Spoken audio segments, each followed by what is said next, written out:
recording.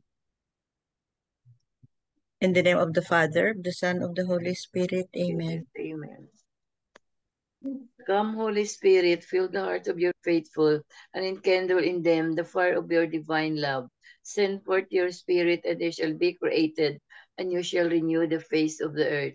O God, who by the light of the Holy Spirit did instruct the hearts of the faithful, grant us by the same Holy Spirit to release what is right and just, and always to rejoice in his consolation. Through Christ our Lord. Amen. Amen.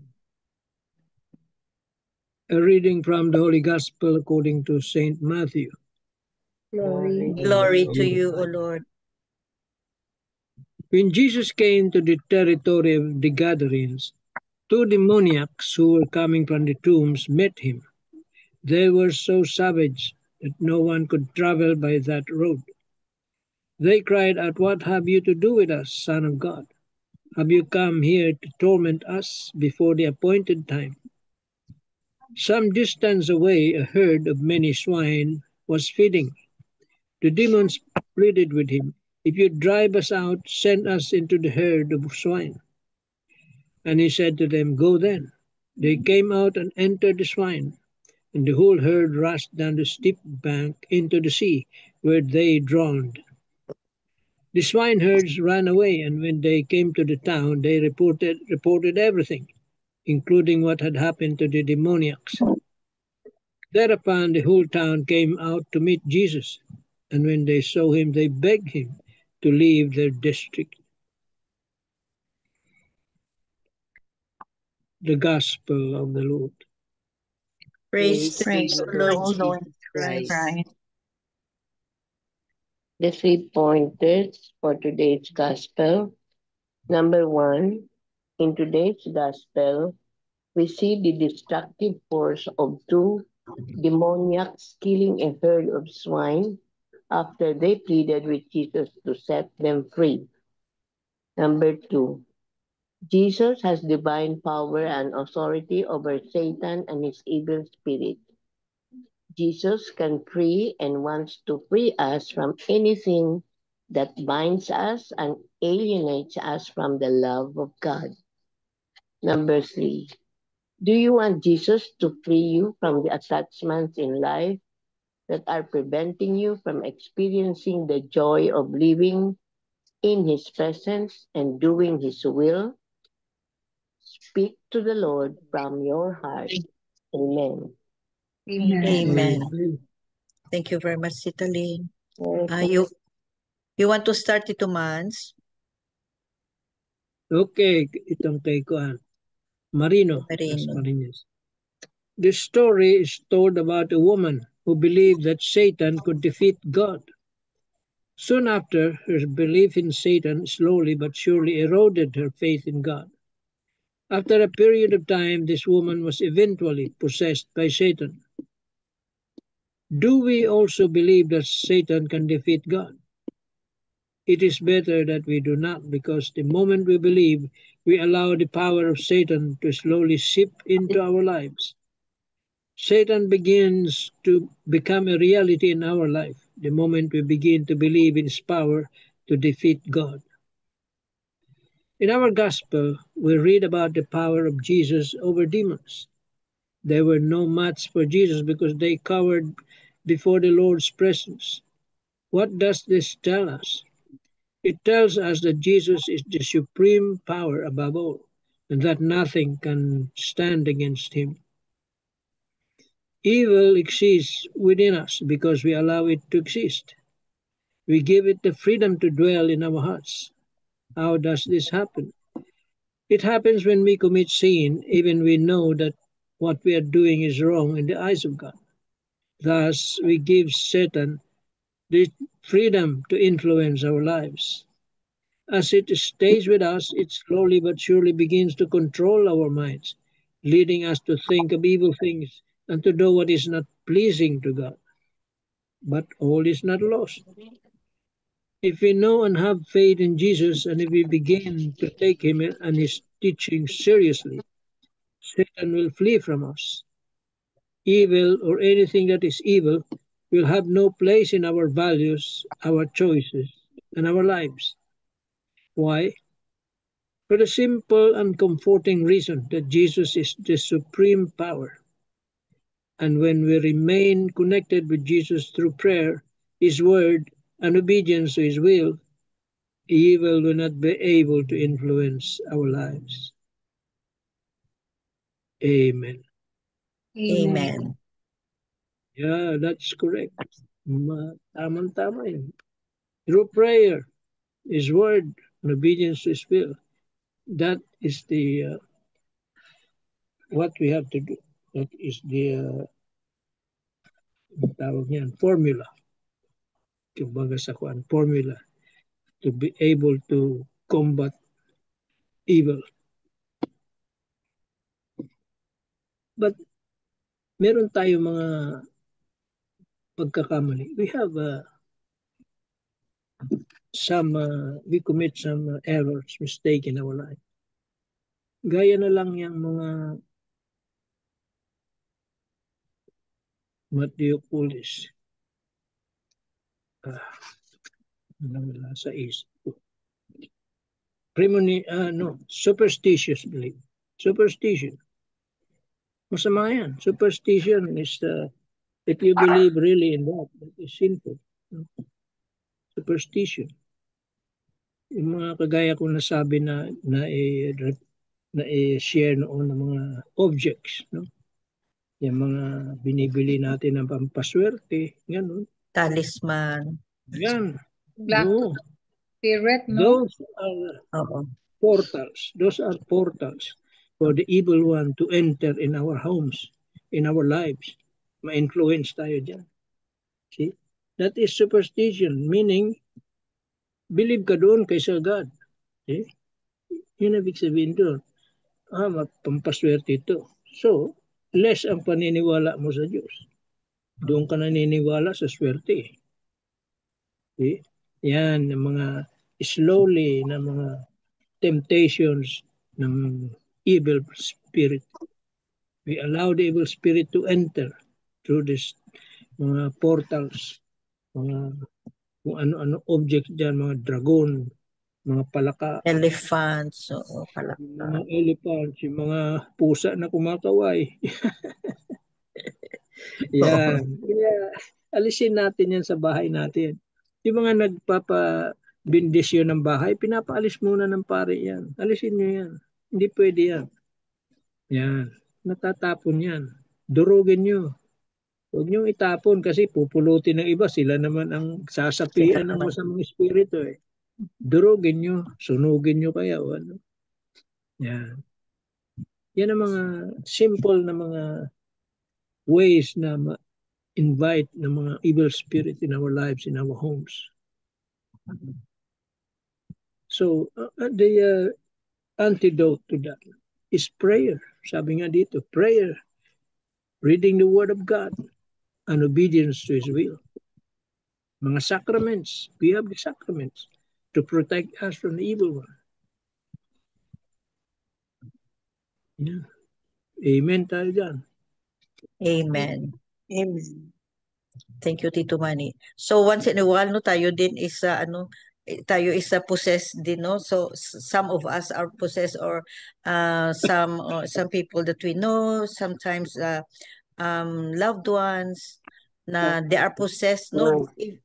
If not physically manifested, no, spiritually, spiritual ba, like the spirits of fear, spirits of hopelessness, spirits of addiction, mga feelings of unforgiveness, mga ganyan. So there are also evil spirits surrounding us and sometimes within us, no. And also, no, dito sa gospel, no, Jesus went to this far away place, no, na like cemetery, and then nagpass by siya sa dalawang tao na possessed, no. So sometimes we are like possessed also. I mean, sometimes we are also like them, no, like dead, no. If we don't have directions in life, if we don't have seems like everything is dead, no. So the same pa rin feeling of hopelessness. yun, parang dead tayo kung ganito, no direction, no peace, yun. So, and then another lesson from this gospel is Jesus can reach us even how far we are, how dark we are. Jesus will really find us. He can reach us. He is always reachable. Just sit down, no, and pray. There's no place that Jesus cannot reach, even the darkest side or darkest moment or darkest memory in our life. Jesus can always, through prayer, so Jesus can always be near us and give us light in times of our darkness. So, let's just remember na ang evil spirits na ito is hindi lang yung possessed na, just like in the movies, no, na possessed, no, these little things, no, we can be tempted every day, no, easy we can be easily possessed by these evil spirits, like yung sabi ko, yung feeling of hopelessness, unforgiving, jealousy, yun, mga evil spirits din yan. So let's just like what Tito Manny said, no, let's keep on praying, because alone we cannot overcome. We cannot fight alone. We have to pray. And Jesus is much more powerful than all these evil spirits. Amen. Amen. Amen. Tita Sal or Sabet? Kasal muna. Sal. I'd like to share excerpts of the reflection of Father John. The demons recognize him instantly and tremble. What do you want with us, Son of God? That question cuts into the heart, because many of us, wounded, ashamed, trapped in our own silent battles, have whispered that same question. Jesus, what do you want with someone like me? And yet, he answers not with condemnation, but with liberation. He casts the demons out, sending them into the pigs. It's a powerful act of deliverance, but the townspeople, instead of rejoicing, beg Jesus to leave. Sometimes the presence of healing disturbs the comfort of what is familiar, even if it is broken. They preferred silence over transformation, pigs over people, safety over salvation. This gospel reminds us that Christ will go where no one else dares, into the graves of our past, into the caves of our fears, into the places people have written off. And when he does, demons flee, chains break, and the possessed become whole. It also challenges us. Will we welcome him when he disturbs our comfort? Will we choose people over possessions, freedom over fear, healing over hiding? Because Jesus still steps into gatherings today, and sometimes that dark and dangerous place is our very own heart. And even there, he comes not to destroy, but to save. Amen. Amen. Amen. So we just have to, in order to conquer our demons, inner demons, we just have to be humble and to continue to pray for Jesus to save us and to free us from these greed, unforgiving heart, and selfishness. And we all have our own bad side or dark sides, and we just have to pray that we are able to conquer them, these dark sides, and let go of these bad traits. And with God's grace, we will be able to do so in His time. Amen. Amen. Amen. Amen. Thank you very much, Sabit. Oh, Tita Sal. Very true. Sabit. Okay, good evening, everyone. Our gospel for today. Now, the reflection that I had read a while ago. Let Jesus drive out our inner demons. So, mayroon pala talagang inner demons sa atin, no?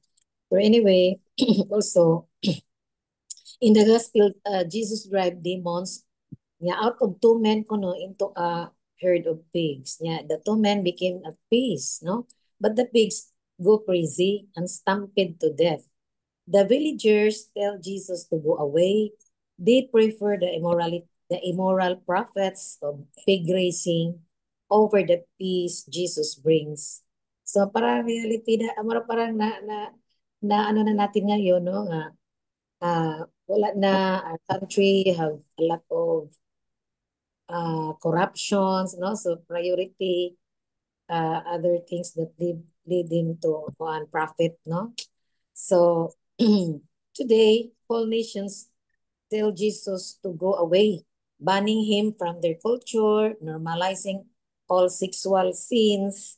They prefer the pleasures of Sodom and Gomorrah over the peace that holiness brings. Family life is being devastated and society is in disarray. So sin is never just a personal matter. Its effect always disrupts families, whole societies, and the future generations. No Jesus, no peace. No Jesus, no peace. Jesus, mayroon talagang peace, no? So, ngayon lang alarming na ang ano natin ngayon, drug addiction, bumalik na, no? So, grabe, there are a lot of mga parang when I talk to to my panday, yesterday siya, ma'am, grabe na sa amo, ma'am, ang mga drug addict, no? Ganon. Tingin ko, yun ang mga sabi pa niya, kasi ma'am, yung natin, presidente, yun ang business nila, mga drugs daw. Oh my God. Pero anyway, saan tayo, di ba, only prayers, no?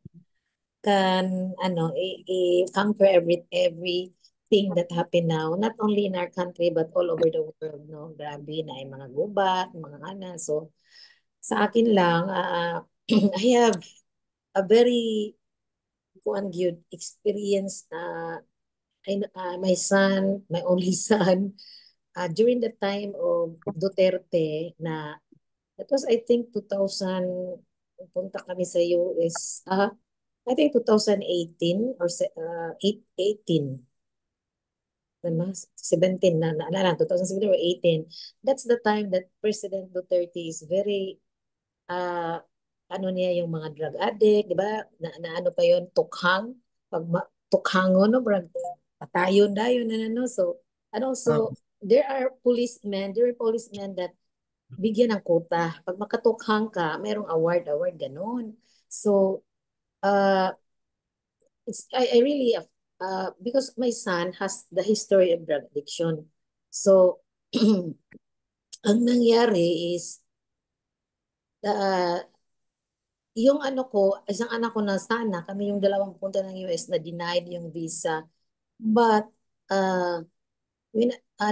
kami, pag nakapunta kami, nabisahan siya, so no one will take care of my son because that's the time also my son is parang siya na merong mga signs or siya, parang nag-change yung mode niya na nagiging parang wala sa sarili. So, oh my God. So, ni-reflect ko, Lord, yun pala ang reason why you did not let us go to the US. Sino namang mag-take care sa anak ko? So, at that time, dinala ko sa psychiatrist niya. Hindi siya nakahintay kasi maraming patient ang doktor niya. Umiwa, siya, nawala siya, biglang nawala. Saan? Kasi ako lang isang nagdala sa kanya. So, siya, hinabol ko, hindi ko na hindi ko siya nakita na. So, yung doctor sabi, mag-pray ka na lang na makauwi yun sa inyo ha, kasi based on what you describe, parang wala sa sarili. So yeah, at that time, it's took hang time. Oh my God. So, yun lang, hinahanap namin, wala, hindi siya umuwi. Pero at 11 night in the evening, may nag-ano sa aming bahay, no, ma'am, this is the house of Mrs. Kadampogo. Yes, sir, yes, sir. Pinapasok ng guard namin sa subdivision. Pero alam na ng guard na hinahanap ko yung anak ko. Sabi niya, ma'am, kilala ka? Yan, anak mo to? Oh, yes, ako na anak, sir. Anak ko yun. Siya, pulis siya. Yung ko, sir, saan yung nakita?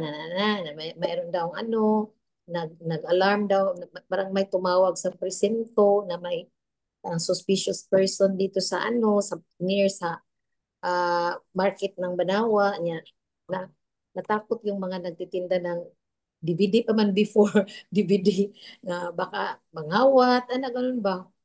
Yun ang mga symptoms niya na parang mawala sa sarili ko. So, sabi ko, sir, niya, pasalamat ka ma'am na ako yung naka-response. Kasi when I go to the place, parang ano niya yung anak ko, parang ka-batchmate daw niya sa nursing sa San Carlos.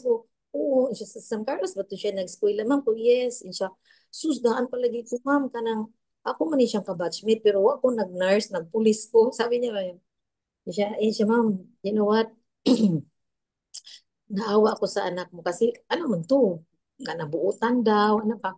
Uy, lagi, dili man na siya inana, iduno lang, basig, ano lang na siya, kanang na ano lang may problema pero I don't know bakit ganun siya na siya, ma'am, advice ko lang huwag mo palabasin kasi ma'am, pag iba pang naka-response ma'am, tukhang na to yung anak mo. Sabi niya nga kanang yun lang para sa akin, but it's a miracle, no? Miracle talaga kay in the height of the 30 time inuwi na ang anak ko sa bahay niya. Yung police, kasi natatandaan niya yung anak ko, parang buotan daw during college days, niya, ka-classmate yun dahil sila, no? Kaya when I told him na yung assistant din ninyo, auntie niya yun, si Ma'am Kadampog, siya, yeah, ma'am, yun. So, siya, ma'am, siguro, prayerful, the word prayerful, na sa police, siguro prayerful kayo. Thank you. Yun lang bang, how powerful is prayer. Oo. Yeah. So, That Father Yacono said, do not underestimate the power of prayer. at siya, inadmit ko sa CD Care. Ang sa akin lang, what happened to him if dyan na-approve yung visa? Oh my God, walang mag-ano sa kanya. Pero nakapunta naman kami sa US mga 2 years after. Pero siya pag mag-ano siya in good condition, para siyang para siyang kanang atheist, walang Ginoo walang Lord sa kanya. Ulo, kayo pag dong, you know what, you know what, because if nanay is always go to the mass, kanang, wala ka, imagine, binalik ka ng pulis dito. That's a miracle because I always pray for you in the height of pandemic, Duterte time, na grabe ang mga tukhang, maraming pinatay, na or maybe, sabi ng May pulis, quota sila. may quota sila. If iba pa yung pulis, ma'am, kinukwartahan ka na, ma'am. Kasi naawa lang din siya sa anak ko. Yung ko nga, hala, grabe ang miracle. So, niyong po. Pero until now, I know, ano lang siya, siguro wala naman siyang pero still, I ask the guidance of the Holy Spirit na kanang he really need an intervention kasi sa akin hindi na siya nagsisimba. Ano bang yan? There are times na siya palaging parang alam niya Panginoon pero hindi nagsisimba, lack of faith niya, may mga siya kasi siya naka-bright pero yung mga bright niya para nang nag-follow na ng ibang relihiyon like mga childcraft, ano ba yun? Gusto doon, demonic, manadong, ano ba yan? When I mentioned to him about God, mag-ano siya, mag-react, oh my God. Sabi ng mga ano ko, anak ko, yung mga babae siya na, mag-deliverance kayo sa bahay na yun. Kung lagi ka nang, sige ka nang, I will find time. Oo, he is the reason why I accepted you the promotion kasi I really worried about him kay siya lang isang lalaki, siya yung single pa until now. Wala, hindi nga naka-girlfriend ever since. And then, he is, ngayon, sure ko wala siya nag-drugs na. Pero yung addiction niya iba, grabe ang computer niya. Ano lang, lumabas lang ng kwarto, kumain. Sometimes doon kumain sa room. Parang iniwasan niya kami, sa tatay niya. Ganyan. Sign of Oo, depression yan sa bit. depression lagi. Yan ko, Depression. oo, niya. Mo lagi na nga. Sometimes, oh Lord, di ko, ang psychiatrist, no, I will not recommend for rehab kasi, ano yun, hindi yun kailangan i-treat. Kaya na-diagnose siya sa schizophrenia a long time ago. Pero yung last, ano niya, confinement, negative man, pero parang hindi, kasi ayaw na niyang mag-injection. Kasi, ay naku, ano daw siya, parang ang reaction sa injection niya is hindi maganda. Parang na daw siyang zombie. Hindi ko daw, if that's the only way mag-cure ka, cured naman ako. Wala. Pero yun lang, yung ano ko, concern ko, yung wala ang Panginoon sa kanya. Don Bosco naman graduate. Do, paano yun doon? Nanay, We will continue to pray for him. oo, niya The ngayon power lang, of prayer. oo, ngayon lang sa akin is, I plan good to have deliverance. Pero yung ang kay, na ano, duplicate ko sa room niya, parang nakita niya, nawawala. So I cannot open the room.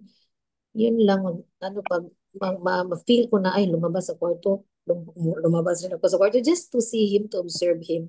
Pero wala mang mga signs, no? Okay, for so many years, I know nga, maano na namin pag talaga ano siya, change siya ng mga mood niya, yung pag and forth walk, pero ngayon, normal talaga. Pero yun lang ang iyahang addiction sa computer. Okay. Parang ayaw Outlet. lumabas. Oh, yeah. Outlet niya, at least may Oh. something to do siya ba? Oo. Something to do, pero yun Oo. lang, yung deliverance Pero talaga. deliverance, we continue to pray for not only your son, no, but all our loved ones with the same problem, with the same problem. Kasi sa bit, I have the same problem like you.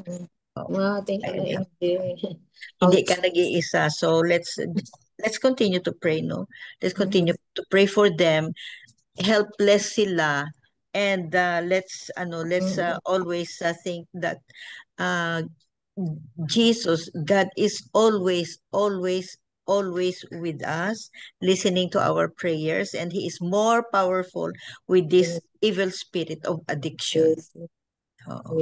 Yeah. Amen. Good. Amen. Thank you very much, Sabit. So, anything else? Kung sino dyan ang may short, short. Nikita.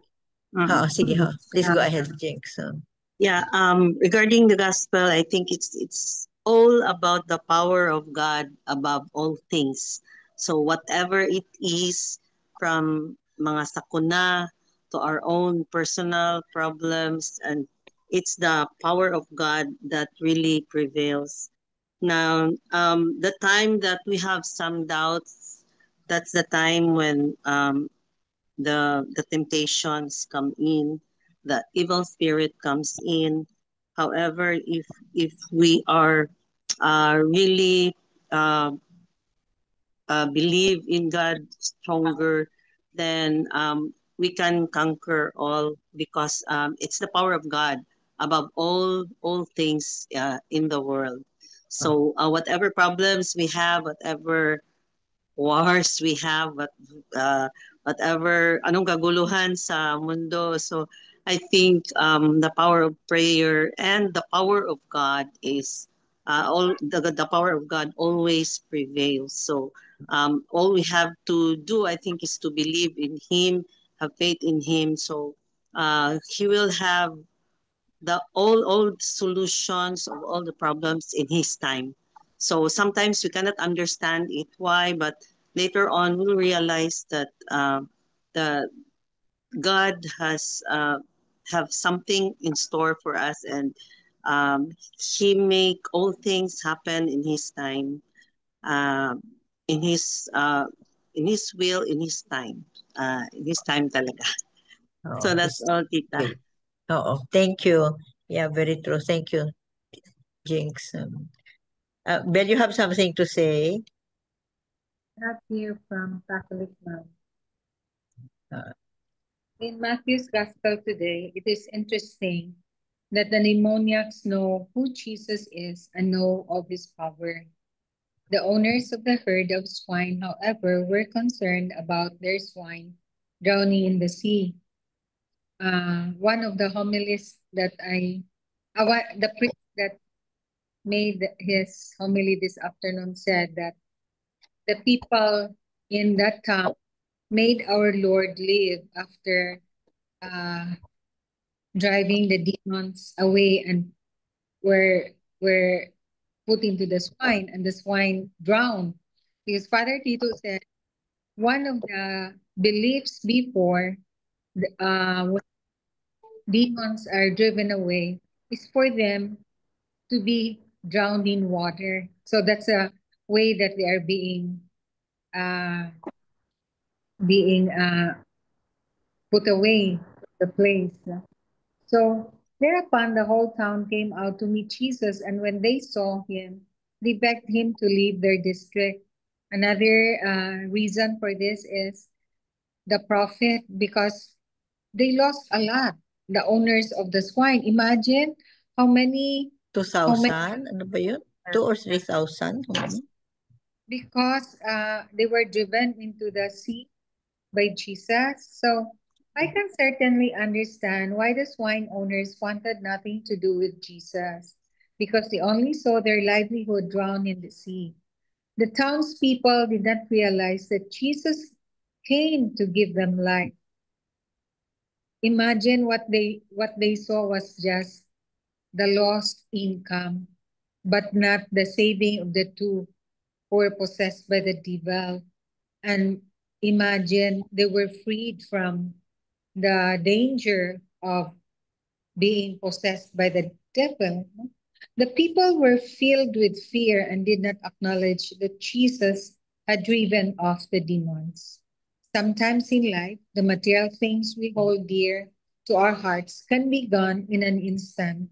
For example, as what Jingy said, the car we love is totaled in an accident, or you are devastated because your home is destroyed by fire, tornado, or a hurricane. These material things are indeed necessary to live comfortably in this life, but no one or thing can destroy our relationship with Jesus ever. So that's what we should look at, no?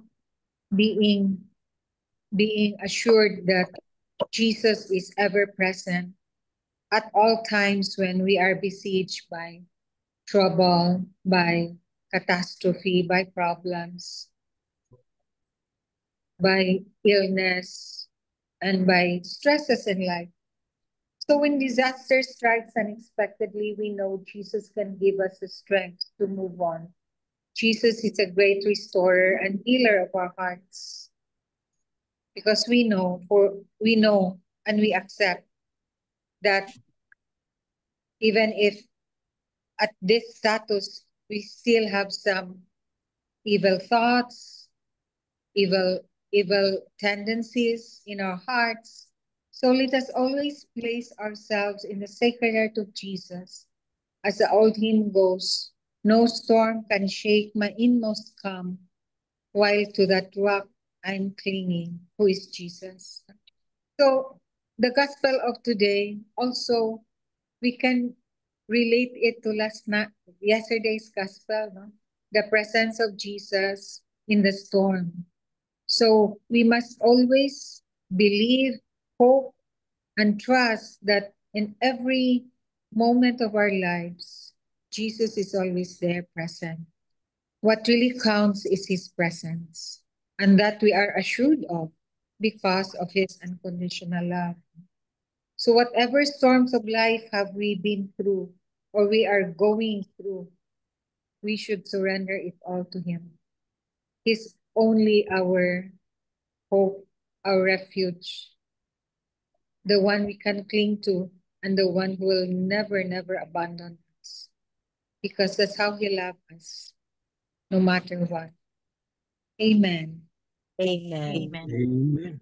Thank And you so much, Bell. Yeah, it's true, no? Because this is a spiritual warfare, but we cannot do it alone. We cannot do it without Jesus, without our prayers. We just cannot do it alone by ourselves. Thank you, Barry. The fallen angel. Remember that? Fallen angels yung mga yan. And they are stronger than us. One rank higher than us. Kaya we don't joke with them. And sin has a social dimension. See? Nagkasala ka, yung epekto niyan hindi lang sa sarili mo. May epekto ang sa society yan, sa community. See? Broken And relationships. Broken Generation. relationships. Yung mga hiwalay. Yung mga chismis na yan. Yung abortion, may social dimension, may epekto yan sa tao. Yes, yes, yes. Kaya we do not persist in that. Kailangan gamutin natin yan kasi may epekto yan di lang sa sarili mo, sa ibang tao. At kaya siguro yung mga Muslim hindi na kumakain ng baboy. Yeah, it's true because that's the dirtiest animal daw. Bakit nila kakainin? Pinasok ba naman ng demonyo eh? O, kakain ka ba? Oo. Oo, no, hala, ayoko na magkain. Correct. Pork barbecue, Lechon. adobo. Joke lang Barbecue din. ngayon. Joke lang din. Lechon. Ulam Joke namin. lang.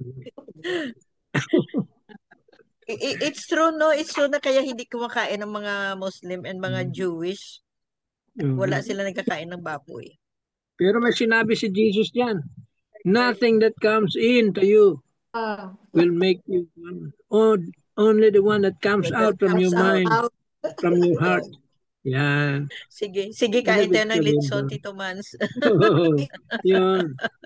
Lagi kay lechon. Papasok. Ibo. Cebu lechon. Amen. Thank you very much.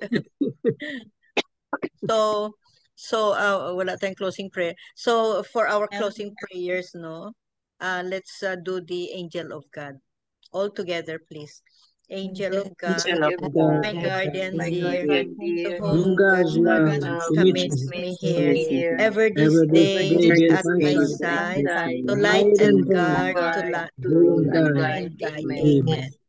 And glory be to the Father, to the Son, to the Holy Spirit, as it was in the beginning, is now, and ever shall be, world without end. In the name of the Father, And the the Son, Father, and the Son, the Holy Spirit. Amen. Thank you all. Thank you for the reflections Thank and you. sharing. Bye-bye, Thank you. everybody. Good Bye. night. Love you guys. Good evening.